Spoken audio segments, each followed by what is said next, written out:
If you pan it down here, you see it's about 3 o'clock in the morning, and there's not a car or a person in sight. If you pan over here, it's the same thing. Not a car or a person in sight. People want to know where I find my strength at, where I get my strength. I get it from a lot of places, but right now, this morning, I'm getting it from, there's not a motherfucker that's up. There's not a car, there's not a person. Everybody's in their bed, sleep, dreading that it's a Monday, hating it's a Monday, and I'm loving it. I'm loving it. Where everybody's getting weaker, I'm getting stronger. It's not about the running, the swimming, the push-ups, the sit-ups. It's about what those things do for your mentality. You don't get better on the daggone couch. You get better by coming out here and getting the fuck after it every daggone day. Stay hard. It was what it's all about. Yeah. I don't care how good you are in anything. You don't have discipline. You ain't nobody. Right. You're nothing without discipline. Because you give up under the slightest struggle without discipline. 100%. Who fought in these wars? You have no idea how big of a deal this is to me. I was not always this strong guy you see. I went through a lot of hard times in my life to get here today. Suffering before your mind starts saying we need self-talk.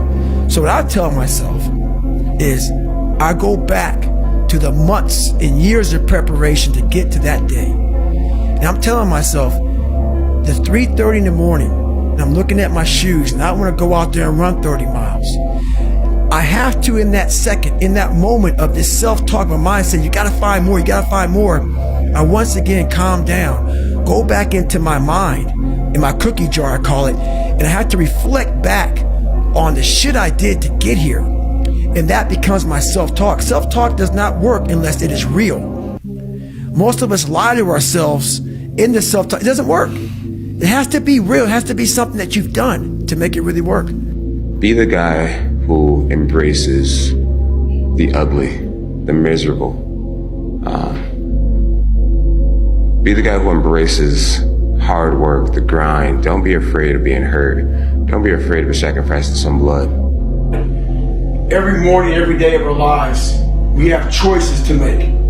You have the choice to stay in bed, to say, forget it, I'm not gonna work out today, or forget it, I'm not gonna work hard today. You always have a choice every single day of your life. A lot of times I'll be in a 200-mile run or something like that, and I'm all jacked up. Body's broken, mind's broken, spirit's broken. I started to say, what if I can pull this off? When I first walked into the Navy SEAL recruiter's office, he looked at me and said, there's only been 35 African Americans in 70 years make it through. You know what I said to myself? What if I can be the 36th? It's the what if I can pull off a fucking miracle. What if I can become someone that no one thinks I can be? And just me talking about that, I have the hair going up on my arms because it makes me just like, what if? There's nothing you're gonna say, there's nothing you're gonna fucking do that's gonna outweigh anything I've already said to myself. That guy sucks, he's ugly, he's fat, he's full of shit. I've already said that, you know? So The fear is never reaching your potential. That's it. That always falling short, always quitting before you're done, always procrastinating, always not doing the right thing. And then one day you're an old man. Yep. And you look back and go, God, I could have been great. Yep. I could have been great. I never forget one time I was running by a graveyard when I was fucking just trying to become, I was fat. And I ran by a graveyard and I looked out there and I have all these epiphanies, man. I have all these fucking moments of it's crazy, man, of just thought. Cause I'm always by myself. I'm always in deep fucking thought about how to be better. And I look out there, I'm like, man, I wonder how many of you motherfuckers in there fucking just are so upset with how you lived your life and fucking just regret how you lived it. And I'm running a 300-pound man thinking, man, don't fucking die like this, bro. Don't die like this. So people wonder where this shit comes from me. It comes from such deep thought of trying to see what this is all about. What is this life all about? What am I all about? Why am I here? You know, I had to find purpose. And my suffering, it had a purpose. It had a fucking purpose. There's also a section of men who just feel alone, like myself, who felt like they have to hold things in, that they shouldn't share their emotions, that they don't lean on people and that they should just carry stuff in and they need to be X, Y, and Z to be like good enough. So there's this like balance of that, and you almost need to learn to, again, like I mentioned, like that, the masculine and the feminine, being able to integrate that.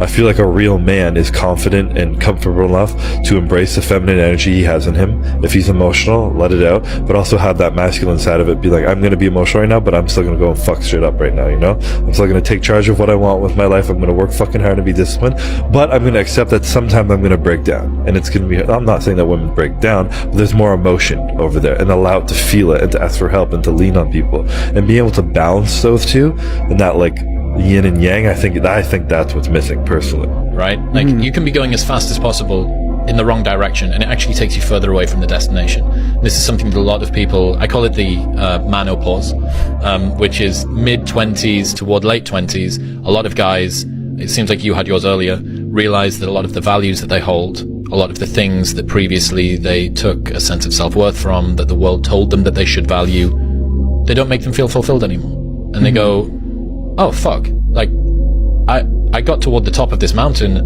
and I realized that it was the wrong mountain that I climbed, and actually I was supposed to be on that one over there. And it's difficult because in order to get to that one, you need to go back down this one that you've already climbed. You need to dispense with the stuff that you've got rid of. This is why I think introversion is such a cheat code, because like I feel like you're less at the mercy of other people's desires. Because even like for me, I noticed that if the more frequently and the more for a sustained period of time I'm involved in certain just patterns of behavior, oftentimes socially or just what I do in general, you just become locked in those patterns and it becomes more difficult. You have more of like a narrow perspective. So, you know, the brain's malleable, it just gets programmed in that way and you're just kind of operating that way.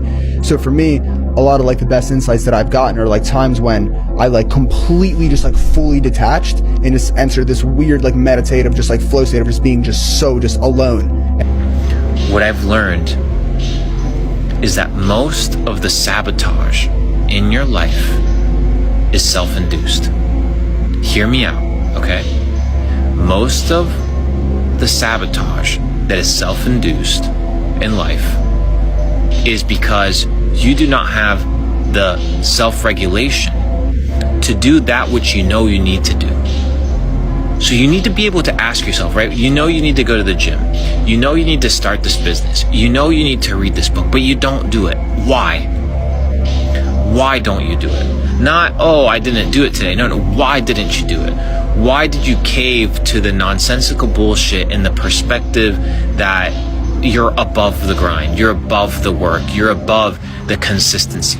Because these are the things that are holding you back. We understand that consistency compounds. I've said this once and I'll say it again. But why is it that you know what to do, but you don't do it? Don't just say, oh, because I'm lazy. No, that's not good enough.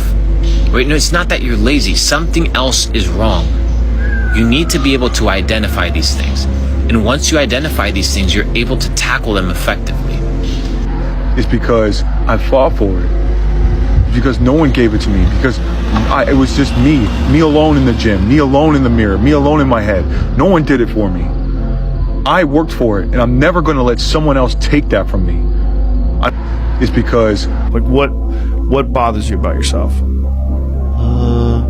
I just wish I just felt more comfortable in my own skin a lot of times, you know, because I feel like I would be able to be more effective as a person if I could just like kind of not toil in some of my own, you know, small self-worth issues or like lack of confidence at times. You know, I wish I could trust my instincts, and I wish my instincts were like better calibrated so that I knew when if I was doing like okay and good stuff, then my insides like told me you're being okay, you don't have to worry, you know?